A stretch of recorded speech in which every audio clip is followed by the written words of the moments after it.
الحمد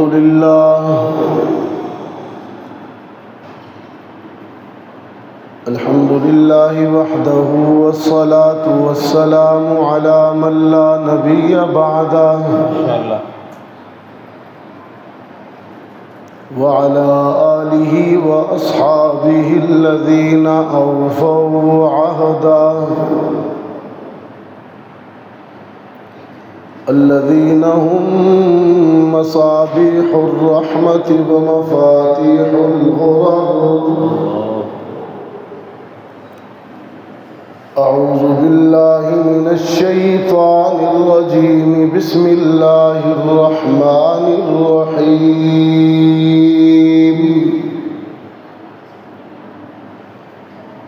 لقد كان لكم في رسول الله أسوة حسنة.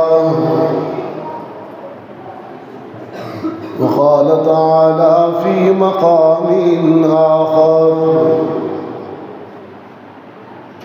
نون والقلم وما يسطرون ما أنت بنعمة ربك بمجنون وإن لك لأجرا غير ممنون وإنك لعلى خلق عظيم. صدق الله العظيم. وقال صاحب القرآن صلى الله عليه وسلم: إنما بعثت لأتمم مكارم الأخلاق. وصدق رسولك النبي الأمي الكريم ونحن على ذلك لمن الشاهدين والشاكرين والحمد لله رب العالمين. ہر ابتدا سے پہلے ہر انتہا کے بعد ذات نبی بلند ہے ذات خدا کے بعد. دنیا میں احترام کے قابل ہے جتنے لوگ، میں سب کو مانتا ہوں مگر مصطفیٰ کے بعد. کرتاس کے چہرے پر ایک لفظ لکھا میں نے، کرتاس کے چہرے پر ایک لفظ لکھا میں نے، اس لفظ کی خوشبو سے کرتاس معطر ہے اور اس لفظ کی کرنوں سے عالم بھی منور ہے. وہ لفظ مکمل ہے، وہ لفظ محمد ہے. درود شریف اللهم صل على محمد وعلى آل محمد كما صليت على إبراهيم وعلى آل إبراهيم إنك حميد مجيد. اللهم بارك على محمد وعلى آل محمد كما باركت على إبراهيم وعلى آل إبراهيم إنك حميد مجيد. واجب التکریم شیخ الحدیث حضرت مولانا آدم خان صاحب دامت فیوزہم، برادر مکرم حضرت مولانا تنویر عباسی صاحب، حضرات علماء کرام، محترم بزرگوں، عزیز نوجوان دوستوں، آج 12 ربیع الاول 1447 ہجری ہم یہاں مرکزی جامع مسجد مندوال راولپنڈی میں آقا کریم کی خوبصورت سیرت کا ذکر کرنے، سننے، سنانے کے لیے جمع ہے. رب العزت ہم سب کی حاضری کو قبول فرمائے. آج کی اس ملاقات کے ہمارے میزبان حضرت قاضی نور الحق رحمۃ اللہ علیہ کے فرزند اور جانشین حضرت مولانا قاضی ہارون عالم صاحب اور ان کے برادر حضرت مولانا قاضی ندیم صاحب دامت برکاتہم، ان کی کوشش اور دعوت کے نتیجے میں اس پروگرام میں ہم سب مل بیٹھے۔ اللہ ان کو اپنی شان کے مطابق جزائے خیر عطا فرمائے۔ ذکر محمد عربی کے میلاد کا ہو، ذکر میرے آقا کی نبوت کا ہو، رسالت کا ہو یا ختم نبوت کا ہو، ذکر محمد عربی کی تبلیغ کا ہو، جہاد کا ہو، ہجرت کا ہو، معراج کا ہو، ذکر میرے آقا کی جماعت کا ہو، اصحاب کا ہو، ذکر میرے آقا کی آل کا ہو، اولاد کا ہو، ازواج کا ہو یا چاروں بنات کا ہو، ذکر محمد عربی کی سنتوں کا ہو، احادیث کا ہو، اقوال کا ہو، اعمال کا ہو، ذکر میرے آقا کے لباس کا ہو، پوشاک کا ہو، سواریوں کا ہو، جانوروں کا ہو، دستار کا ہو، عمامے کا ہو یا نعلین کا ہو، جس پہلو سے بھی محمد عربی کا ذکر کیا جائے اور سنا جائے وہ اونچی عبادت ہے۔ سبحان اللہ۔ تو آج ہم اس خوبصورت نشست میں حضور علیہ الصلوۃ والسلام کی سیرت کا چرچا کریں گے۔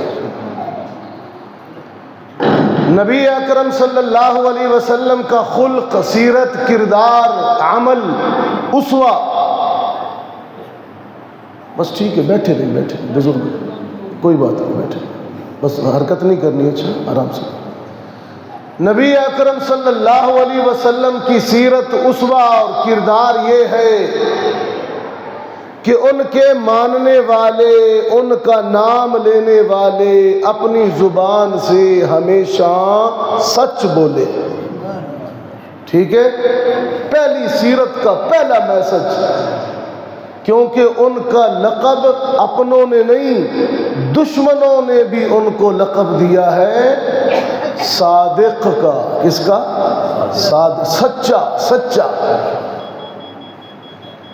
اتنا بڑا سچا انسان عبداللہ ابن سلام کہتے ہیں کہ جب مکے سے ہجرت کر کے مدینے آئے، سارا مدینہ، عورتیں بھی، بچے بھی، مرد بھی، نبی کے دیدار کے لیے مدینے کے باہر جمع تھا۔ سبحان اللہ۔ ابن سلام یہودی ہیں، عالم ہیں تورات کے۔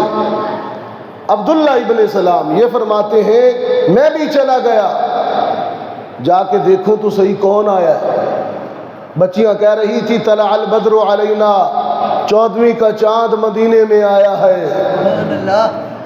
عبداللہ ابن سلام فرماتے ہیں میں بھی چلا گیا، اور جب میں نے دیکھا ہجوم تھا، بھیڑ تھی، رش تھا، لوگ جمع تھے دیدار محمد کے لیے۔ جب میری پہلی نظر محمد عربی کے چہرے پہ پڑی تو میرے دل نے ادھر ہی گواہی دی کہ یہ سچے کا چہرہ ہے۔ تو ہمارے نبی کی خاص صفت کیا ہے؟ سچا، سچ بولنا۔ لیکن ہم امت نام تو نبی کا لیتے ہیں، بولتے جھوٹ ہے۔ بزرگ ہی جھوٹ بول دینے، وڈے چھوٹے بچے ہی جھوٹ بول دینے، بازاروں میں بھی جھوٹ، گھروں میں بھی جھوٹ۔ سچے سونے نبی، صادق نبی کی امت جھوٹ بولے اچھا نہیں لگتا۔ سیرت کا پہلا میسج یہ ہے کہ زبانوں کو سچ سے آراستہ کرو، سچائی سے، جھوٹ نہ بولو۔ کتنی خوبصورتی سے اللہ فرما رہے ہیں قرآن کریم میں، کتنی خوبصورتی سے رب کائنات نے فرمایا لقد کان لکم فی رسول اللہ اسوۃ حسنہ،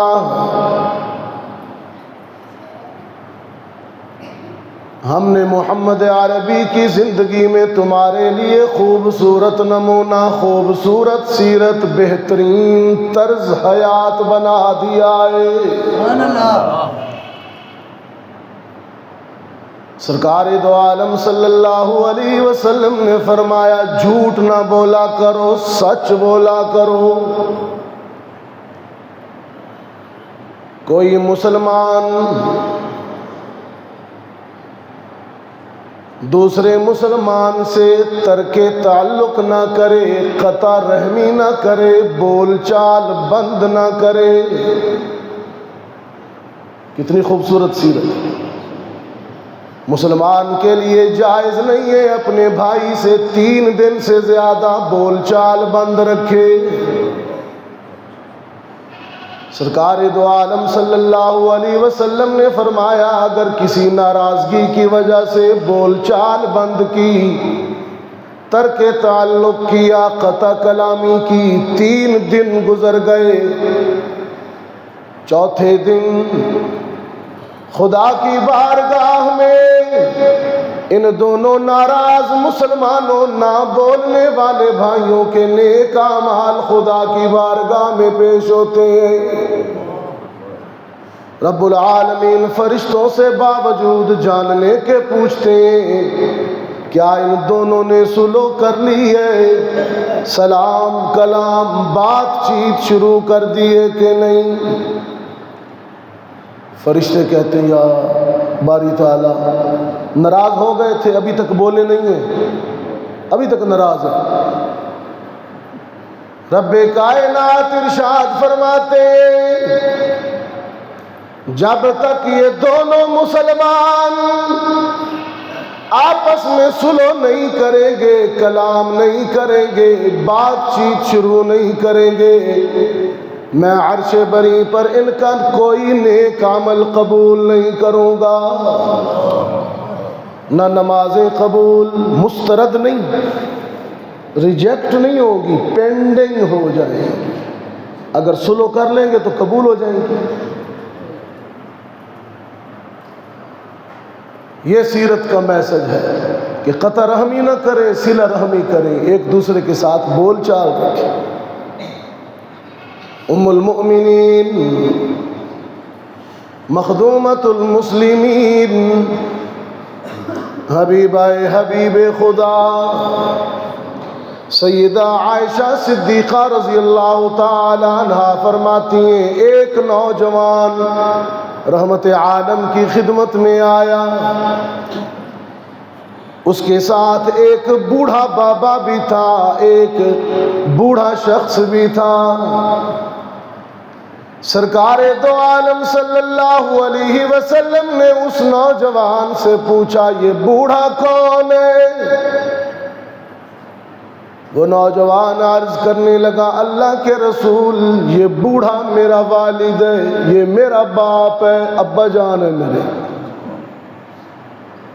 رحمت عالم صلی اللہ علیہ وسلم نے فرمایا لڑکے اگر یہ بوڑھا تیرا باپ ہے تو پھر میں محمد تجھے چند نصیحتیں کرتا ہوں، عمل کر لینا۔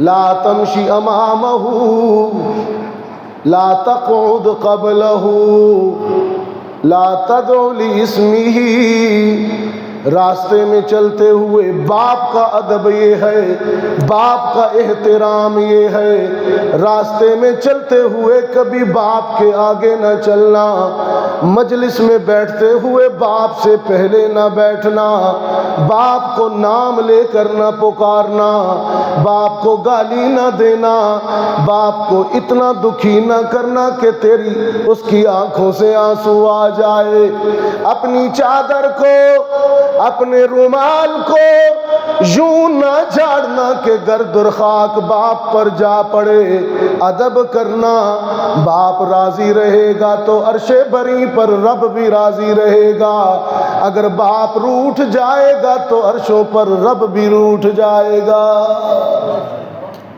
یہ سیرت کا میسج ہے۔ باپ کی قدر کیجیے، خصوصاً جب باپ بوڑھا ہو جائے، جب ابا جی بوڑھے ہو جائیں، پھر تو قرآن کریم کا عجیب انداز ہے۔ رب العالمین نے فرمایا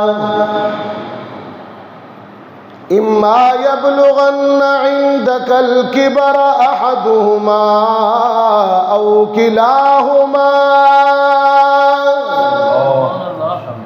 فلا تقل لهما اف ولا تنہرهما وقل لهما قولا کریما۔ ابا جب بوڑھا ہو جائے، اماں جب بوڑھی ہو جائے، پھر اف بھی نہ کہنا، ڈانٹنا بھی نہیں، نرم بات کرنا، جھکے رہنا، دعائیں کرتے رہنا۔ 5 حکم، 5 لگاتار۔ لا تقل لهما اف، لا تنہرهما، قل لهما قولا کریما، اخفض لهما جناح الذل، رب ارحمهما كما ربياني صغيرا۔ 5 حکم۔ اما یبلغن عندک الکبر، جب والدین بوڑھے ہو جائیں۔ مجھے ابھی بڑے درد سے کہہ رہے تھے قاضی ہارون صاحب کہ ابا جی میرے انتقال کر گئے، ان کے لیے خصوصی دعا کریں، اللہ سے ایسی اولاد مانگا کرے جنہیں باپ کی موت کے بعد بھی باپ کی فکر ہو۔ کچھ بد نصیب بیٹے ایسے ہوتے ہیں انہیں زندگی میں باپ کی فکر نہیں ہوتی، اور کچھ خوش نصیب ایسے ہوتے ہیں کہ ہر دینی محفل میں ان کی خواہش یہ ہوتی ہے کہ ابا جی کی مغفرت کی دعا ہو جائے۔ ہے جی، ابھی مجھے باہر کہہ رہے تھے قاضی نور الحق صاحب رحمۃ اللہ علیہ کے لیے، بعض بد نصیب بیٹے ایسے بھی ہوتے ہیں وہ دل میں خواہش کرتے ہیں یا اللہ بزرگوں کو اٹھا لے، سنبھال لے، ان کے ساتھ کے سارے بزرگ چلے گئے تیرے جوار رحمت میں، یہ ایک رہ گئے، ان کو بھی اٹھا لے تاکہ زمین جائیداد میرے نام ہو جائے۔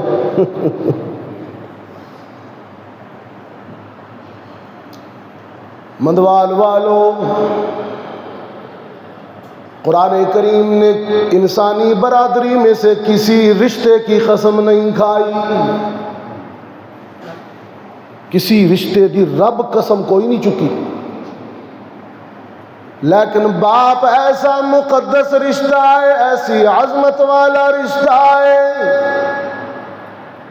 رب کائنات نے عرش بری پر کلام قرآن مقدس میں باپ کے رشتے کی قسم کھائی ہے۔ رب العالمین نے فرمایا لا اقسم بهذا البلد وانت حل بهذا البلد ووالد وما ولد۔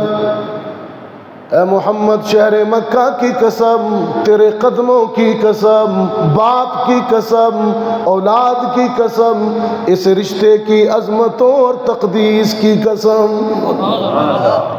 اتنا بڑا رشتہ ہے، ابے دا، اماں دا، اماں کا بھی، والدہ بھی ان کی انتقال کر گئی، قاضی ندیم صاحب، قاضی ہارون صاحب، اسی جنوری میں اللہ تعالیٰ انہیں کروٹ کروٹ جنت نصیب فرمائے۔ اور مندوال والوں، ماں کا تو زیادہ خیال کرنا چاہیے، ماں کا تو زیادہ خیال کرنا چاہیے، اس لیے کہ قرآن کہتا ہے، ایک نہیں 2 جگہ کہتا ہے، پہلے مشترکہ ذکر کرتا ہے، ابا اماں کا مشترک ذکر، پھر اماں کا علیحدہ ذکر خاص۔ قرآن کہتا ہے وَصَّيْنَا الْإِنسَانَ بِوَالِدَيْهِ، اس میں اماں ابا دونوں آ گئے، لیکن پھر ماں کو علیحدہ کر دیا، حَمَلَتْهُ أُمُّهُ وَهْنًا عَلَى وَهْنٍ وَفِصَالُهُ فِي عَامَيْنِ، ماں کا تو زیادہ خیال کرنا، 9 مہینے تک وجود میں اٹھاتی ہے، 2 سال تک وجود پلاتی ہے، جاگتی رہتی ہے تمہیں سلانے کے لیے، روتی رہتی ہے تمہیں ہنسانے کے لیے، تکلیفیں اٹھاتی ہے تیری راحت کے لیے، آرام کے لیے۔ بچے کو پالنا کتنا مشکل ہے یہ کوئی ماں سے جا کے پوچھے، نہ آرام دیکھتی ہے، نہ سکون، نہ نیند، بیماریوں میں گر جاتی ہے، امراض ہجوم کر جاتے ہیں، بچے پالتے پالتے انہیں بڑا کرتے کرتے خود ڈھل جاتی ہے، گھائل ہو جاتی ہے۔ عرش والا بھی، رب کائنات بھی اولاد کے لیے جب ماں محبت کرتی ہے تو رب عرشوں پر قدر کرتا ہے۔ جب ماں قدر کرتی ہے، ماں محبت کرتی ہے۔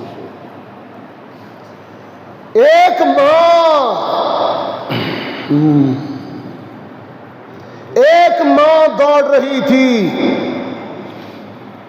بچہ پانی سے پیاس سے تڑپ رہا تھا، بچہ پیاس سے پانی نہیں تھا، ادھر صحرا تھا، جنگل تھا، پہاڑ تھا، ہاں بچہ رو رہا تھا، ماں پانی کے لیے پہاڑوں پر بھاگ رہی تھی،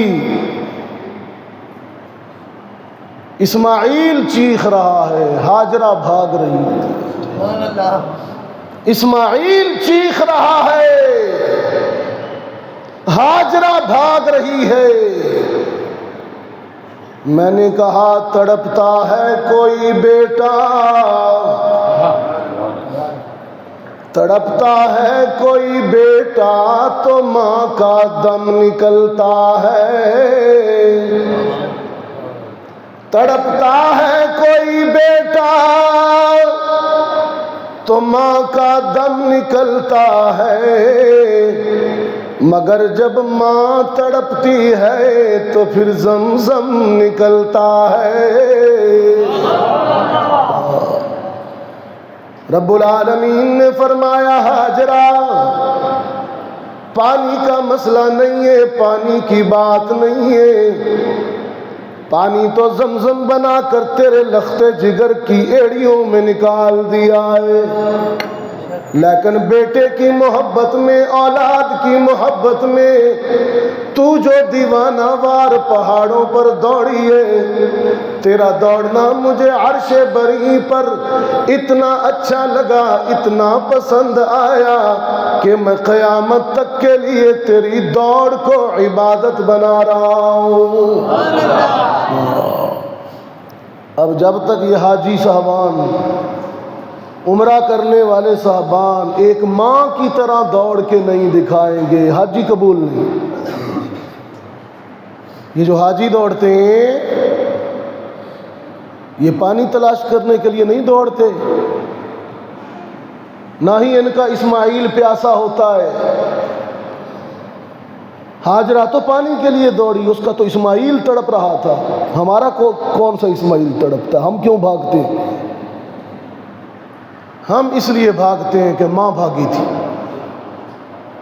ایک ماں کو خراج تحسین پیش کرنے کے لیے رب نے پورے زمانے کو بھگا دیا، بھاگو اے اماں بھجی آئی، بھاگو۔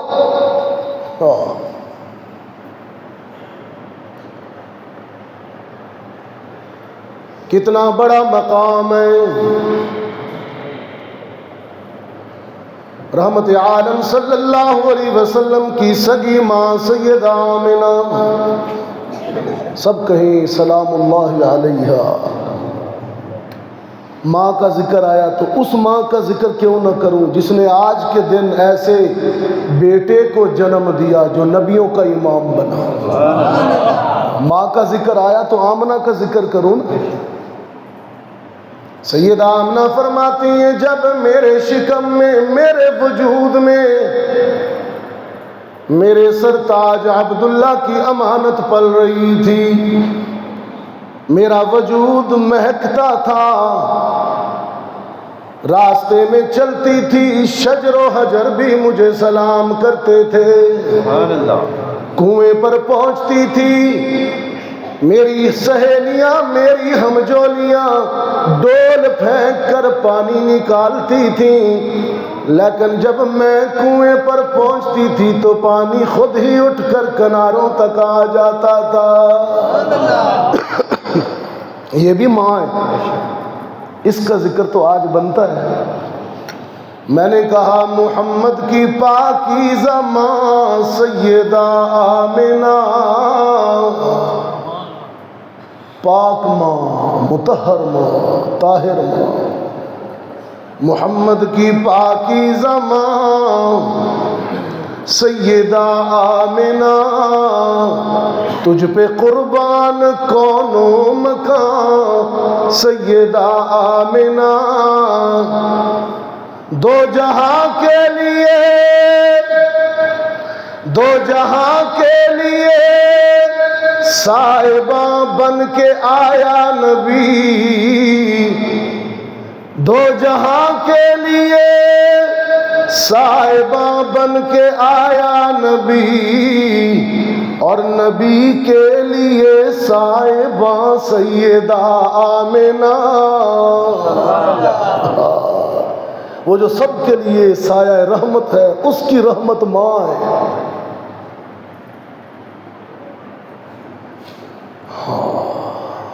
6 سال کی عمر تھی میرے آقا کی جب ماں فوت ہو گئی۔ تھوڑی سی عمر والے معصوم محمد ماں کے انتقال پر زار و قطار رو رہے تھے۔ ام ایمن کنیز ساتھ تھی، بازو پکڑ کر کہتی ہے چل محمد، ہاں ماں تو چلی گئی، اب واپس مکہ چلیں۔ محمد ماں کو دفنا کر غم زدہ قدموں کے ساتھ لرزتے لرزتے اپنے ددھیال اپنے وطن کی طرف واپس لوٹتے ہیں۔ رب نے کرم کیا، آمنہ چلی گئی، خدا نے آمنہ کی متبادل سیدہ حلیمہ کی صورت میں محمد عربی کو دوسری گود دے دی۔ حلیمہ آئی ہے، 4 سال تک محمد کی پرورش فرمائی صلی اللہ علیہ وسلم، 4 سال تک۔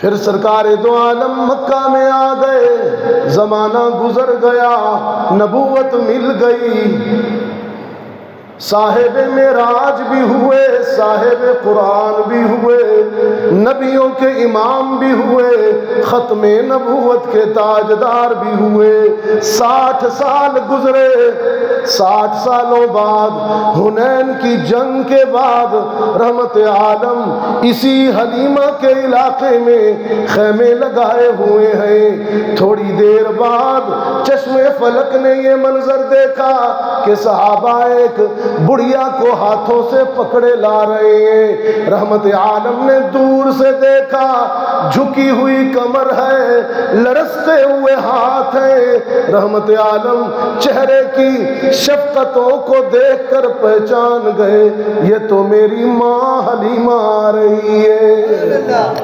اب ملاقات ہوئی، کندھے سے چادر رحمت اتاری، اللہ اکبر، کندھے سے چادر رحمت اتاری محمد نے صلی اللہ علیہ وسلم، زمین پر بچھائی، خود احتراماً ماں کے لیے کھڑے ہو گئے، دونوں ہاتھوں سے ماں کو پکڑا، دستے ماں پر، ماں کے ہاتھوں پر شفقت سے بوسہ دیا، اور پھر اپنی چادر پہ بٹھایا۔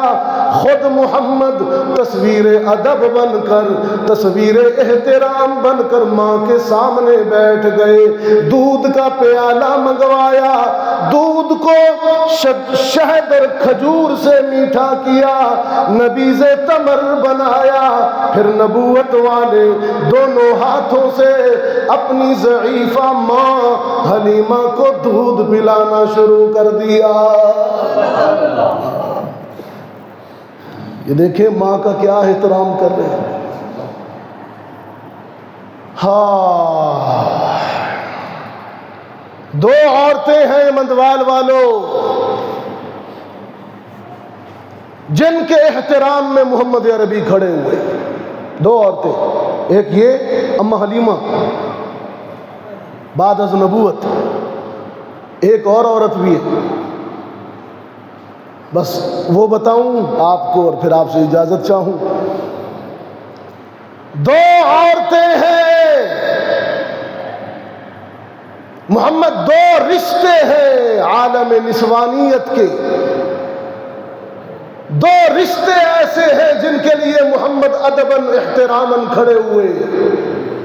ایک رشتہ ماں کا ہے اور دوسرا رشتہ بیٹی کا ہے. خاتون جنت زوجائے حیدر، حسنین کی مادر، بنت رسول سیدہ فاطمہ الزہرا رضی اللہ تعالی عنہا جب علی کے گھر سے اپنے میکے اپنے ابا محمد سے ملنے کے لیے آتی ہیں، حدیث میں آتا ہے بیٹی جب باپ کے گھر کی دہلیز کے اندر قدم رکھتی تو محمد بیٹی کے احترام میں کھڑے ہو جایا کرتے تھے. فاطمہ کے استقبال میں کھڑے ہوتے،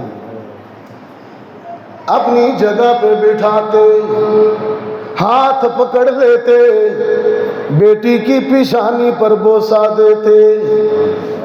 اور یہ سارا عمل اس زمانے کے قریب کر رہے ہیں محمد جب بیٹیوں کو ظالم سنگ دل باپ بیٹی ہونے کے جرم میں درگور کر دیا کرتے تھے، اور محمد یہ کر رہے ہیں. ایک عجیب منظر کھینچا ہے قرآن نے مندوال والوں. آج قرآن سنو. قرآن کریم کہتا ہے جب حشر قائم ہوگا، سورج بے نور ہو جائے گا، ستارے گر جائیں گے، زمین پانی سے بھر جائے گی. اذا الشمس كورت واذا النجوم انكدرت واذا الجبال سيرت واذا العشار عطلت واذا الوحوش حشرت وَإِذَا الْبِحَارُ سُجِّرَتْ. سورج بے نور ہوگا، ستارے گر جائیں گے، زمین پانی سے بھر جائے گی. رب کائنات تخت عدالت پر قاضی بن کے بیٹھ جائیں گے. سارے انسان صف بنا کر، قطاریں بنا کر حشر کے میدان میں کھڑے ہوں گے. ایک بیٹی کا کیس پیش ہوگا، ایک بیٹی کا مقدمہ، ایک بیٹی کی FIR باپ کے خلاف پیش کی جائے گی. قرآن کہتا ہے وَإِذَا الْمَوْءُودَةُ سُئِلَتْ بِأَيِّ ذَنبٍ قُتِلَتْ. رب کائنات حشر کے دن بیٹی کو مارنے والے، بیٹی کو قتل کرنے والے، بیٹی کو زندہ دفنانے والے ظالم اور سنگ دل باپ کے سامنے بیٹی سے سوال کریں گے.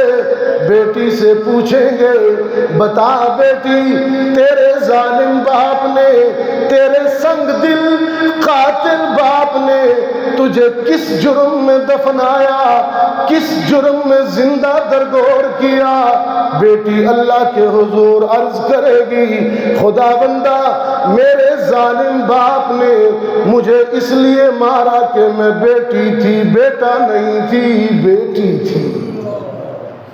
اس ظالم نے مجھے اس جرم میں مار ڈالا. زمانہ جہالت کا انسان بیٹی کو بوجھ سمجھتے ہوئے گاڑ دیتا تھا، اور زمانہ حاضر کا انسان بیٹی کی ولادت سے ناخوش ہوتا ہے. بیٹی پیدا ہو گئی ہے.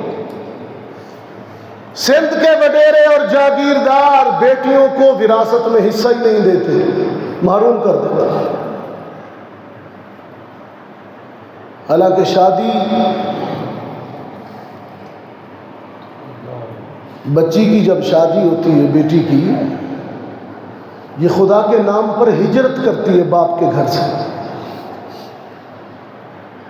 باپ کا در چھوڑ دیتی ہے، باپ کا گھر چھوڑ دیتی ہے، خدا کے نام پر نکاح کو امر ربی سمجھ کر بیٹی ہجرت کر جاتی ہے، ماں باپ کی محبت کو بھی چھوڑ دیتی ہے، بہن بھائیوں کے پیار کو بھی چھوڑ دیتی ہے، وطن بھی چھوڑ دیتی ہے، پردیس کو دیس بنا لیتی ہے، ایک اجنبی کو اپنی زندگی کا ہم سفر بنا لیتی ہے خدا کے حکم پر۔ لیکن جب پیچھے بھائی یا باپ مل کر بیٹی کو وراثت سے محروم کر دیتے ہیں، وہ سسرال میں جا کر بھی ماں باپ کی زندگی کی دعائیں مانگتی ہے، یہ محروم کر رہے ہوتے ہیں، وہ باپ کے لیے دعا مانگ رہے ہوتے ہیں۔ آپ کے پڑوس میں رومی کشمیر پڑا ہے، یہ میرپور کی قریب میاں محمد بخش رومی کشمیر اس کو کہتے ہیں، کشمیر کا فلسفر۔ اس نے اپنی شاعری میں بیٹی کی زبان کو اپنی شاعری بنایا، بیٹی کا دکھ۔ وہ کہتا ہے بیٹی سسرال میں جا کے آنسو بہاتی ہے اور کہتی ہے کہ دھیاں لئی پردیس وے بابل،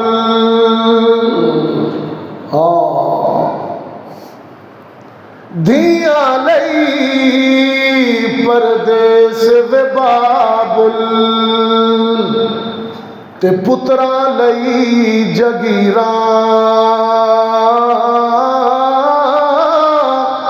دکھ سکھ سہنا تے چپ چپ رہنا، چپ چپ رہنا تے کچھ نہ کہنا، اے دیدیاں تقدیراں۔ جب باپ مر جاتا ہے پھر بیٹی مصلی بچھا لیتی ہے، خدا کے حضور دعا کے لیے ہاتھ اٹھا دیتی ہے، خدا بندہ میرے باپ کی قبر روشن کرنا، آخرت اچھی کرنا۔ مندوال والوں، جب ماں مر جاتی ہے پھر بیٹی کونوں میں کھدروں میں چھپ چھپ کر روتی ہے، ماں کو یاد کرتے ہوئے کہتی ہے دکھا مینو مار مکایا، دکھا مینو مار مکایا، تے سکھاں دائے کال نمائے، جندڑی میں تو نبھدی نہیں، ایک واری پھر تو پال نمائے۔ بیٹیاں پیار کرتی ہیں، بیٹیاں محبت کرتی ہیں، محمد کا اسوہ یہ ہے کہ بیٹیوں سے پیار کیجیے۔ میں کہا کرتا ہوں مندوال والوں، اپنی سگی بیٹی سے بھی پیار کیجئے، اپنی سگی بیٹی کا بھی احترام کیجئے، محمد نے کر کے دکھایا ہے۔ فاطمۃ الزہرا کا استقبال، اور اس بیٹی کا بھی خیال کیجئے، اپنی کا بھی اور اس کا بھی، جو دوسرے گھر سے تیری بہو بن کے آئی ہے، تیری بھابھی بن کے تیرے گھر میں دوسرے گھر کی بیٹی، اجنبی، مسافر، مہاجر قیام کرنے کے لیے آئی ہے، اس کے حقوق کا بھی خیال کرنا، تانے نہ دینا۔ تیرے باپ نے تجھے کیا دیا ہے؟ بچی کو تانے ملتے ہیں نا سسرال میں، وہ بیٹی اپنے سگے باپ کے گھر میں تو اونچی آواز بھی نہیں سنتی، لیکن جب تیرے گھر میں بہو بن کے آ جاتی ہے خدا جانے کیسے کیسے تانے سنتی ہے۔ باپ نے کیا دیا ہے، کیا لائی ہے؟ لوگ کہتے ہیں بیوی کو لے جاتے ہیں پیر صاحب کے پاس، اسے جن ہو گئے ہیں، اسے جادو ہو گیا ہے، مرگی کا دورہ پڑتا ہے، پری کا سایہ ہے، آسیب ہے۔ مندوال والوں میں کہتا ہوں جن بھی نہیں ہے، جادو بھی نہیں ہے، آسیب بھی نہیں ہے، پری بھی نہیں ہے۔ تمہارے تلخ لہجوں نے، تمہاری بے رخی اور بے وفائی نے دوسرے گھر کی بیٹی کو ذہنی مریض بنا دیا۔ ہاں، ہم نے یہ سلوک کیا۔ بیٹیاں نور عین ہے، سیرت نبوی کا درس ہے، یہ سیرت کا درس ہے، سیرت کا پیغام ہے۔ بیٹیاں نور عین ہے، اس لیے میں کہتا ہوں کہ آنکھوں کی ٹھنڈک دل کی ضیاء ہے بیٹیاں، اکھاں دی ٹھنڈک تے دلاں دی روشنی۔ آنکھوں کی ٹھنڈک دل کی ضیاء ہے بیٹیاں، رب کی رحمت خدا کی رضا ہے بیٹیاں۔ بیٹیوں کو بوجھ سمجھے وہ بڑا بدبخت ہے، بیٹیوں کو بوجھ سمجھے وہ بڑا بدبخت ہے، جو نصیبوں کو بدل دے وہ دعا ہے بیٹیاں۔ سبحان اللہ۔ اور کوئی پوچھے قدر ان سے جو یہاں محروم ہے، کوئی پوچھے قدر ان سے جو یہاں محروم ہے، وہ سمجھتے ہیں بتائیں گے کہ کیا ہے بیٹیاں، اور ہیں پرایا دھن، اجنبی ہیں، مسافر ہیں، باپ کے گھر میں مہمان ہیں، ایک مخصوص وقت تک تیرے گھر میں اپنا رزق کھا رہی ہیں، یہ اجنبی پنچھی پرندے اپنا دانہ چگ رہے ہیں، پھر چلے اڑ جائیں گے۔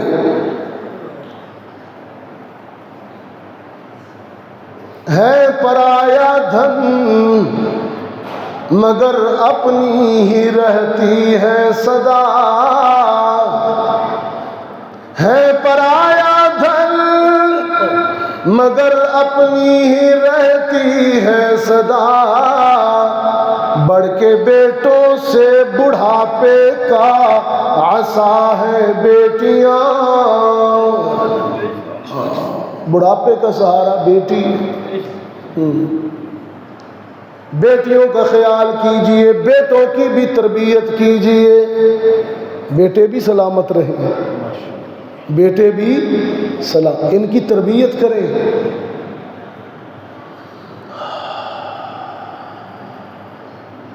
کبھی کبھی بچوں کے پاس بیٹھ جایا کرو،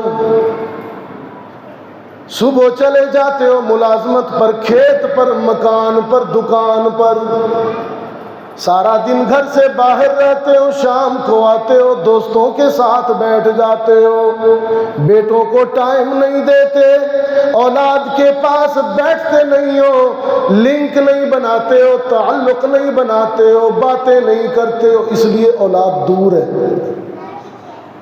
نہ باپ کے دل میں محبت ہے اولاد کی، نہ اولاد کے دل میں پیار ہے باپ کا، باپ نے تعلق بنایا ہی نہیں۔ پچھلے دنوں